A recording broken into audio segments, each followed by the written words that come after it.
Assalamualaikum warahmatullahi wabarakatuh. Kita kembali bersama Kanjeng Heri Darman. Wah, kita bahkan sudah melaksanakan pemilu, baik itu pilpres, baik itu caleg. Nah, ini ada berita bagi caleg-caleg yang mungkin mengalami tingkat kestresan yang tinggi karena mengikuti pileg, mungkin ada kegagalan, ada kegoncangan jiwa akibat gagal untuk menjadi anggota dewan apapun DPD. Nah, akhirnya pemikirannya mereka terganggu, akibatnya stres. Rupa-rupanya sudah ada di DKI menyediakan pusat layanan untuk caleg-caleg yang stres gagal pemilu. Oke, saya bacakan Detik News. 25 puskesmas, 13 rumah sakit umum daerah DKI siap layani kesehatan jiwa caleg stres gagal pemilu. Luar biasa.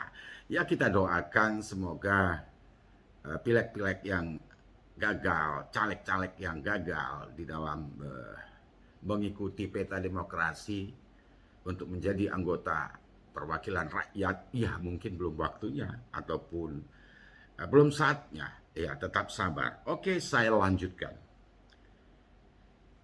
Jakarta, Dinas Kesehatan DKI Jakarta menyiapkan 25 puskesmas dan 13 RSUD di Jakarta untuk memberikan layanan kesehatan jiwa bagi calon anggota legislatif atau caleg maupun petugas KPPS pemilu 2024. Fasilitas kesehatan yang siap dilengkapi tenaga psikolog hingga dokter spesialis kesehatan jiwa yang siap mendampingi. Luar biasa.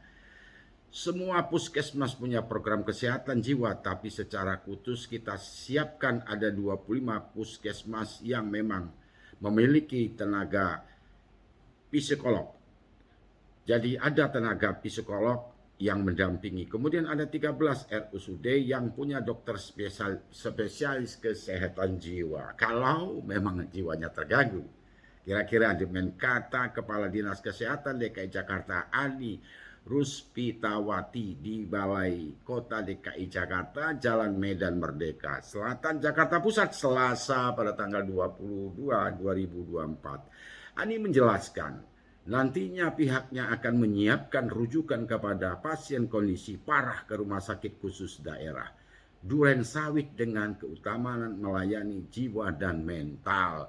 Nah, ini namanya kalau seandainya anggota-anggota calon legislatif yang belum siap, hanya punya keinginan besar tetapi masa tidak punya, mungkin juga keuangan tidak punya, ataupun pengaruh-pengaruh yang tidak punya, ini juga harus menyadari kalau seandainya gagal dalam pemilihannya. Saya lanjutkan.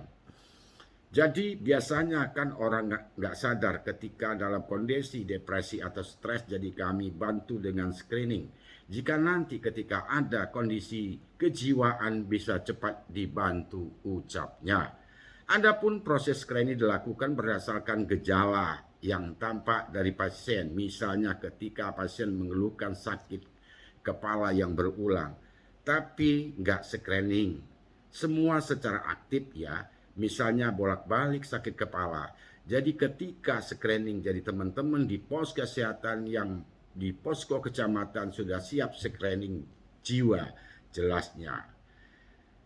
Jadi untuk itu di sini jelas bahwa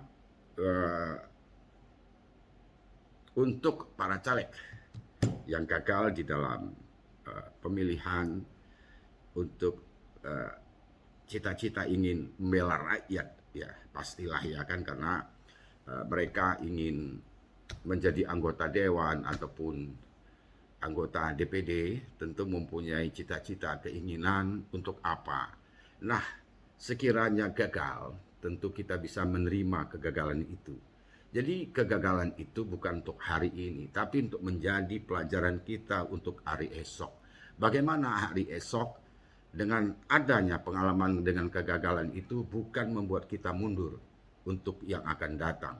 Tapi kalau niat kita bersih, niat kita baik untuk memperjuangkan sesuatu demi masyarakat di lingkungan kita, di sekitar kita, ataupun yang lebih besar lagi, tentu kita sudah siap mental. Segala-galanya memang harus kita siapkan agar kalau terjadi kegagalan, jadi kita santai-santai aja. Kita tidak sakit hati, kita tidak kecewa, berat, frustasi. Ini kan sangat rugi. Uang sudah habis, capek, ya kan?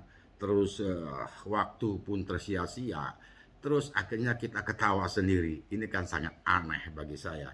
Jadi kita tetap berdoa agar semua caleg-caleg yang mungkin gagal jangan sampai ada tingkat kestresnya yang tinggi.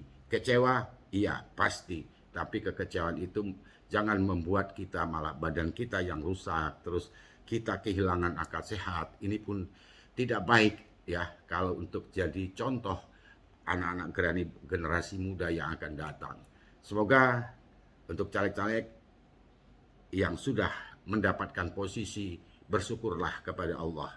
Itulah rezeki Anda. Kalau yang belum, tetap bersyukur kepada Allah karena Anda Anda belum mempunyai rezeki di tahun ini. Terima kasih. Mohon maaf. Wassalamualaikum warahmatullahi wabarakatuh. Saya Kanjeng Heri Darman.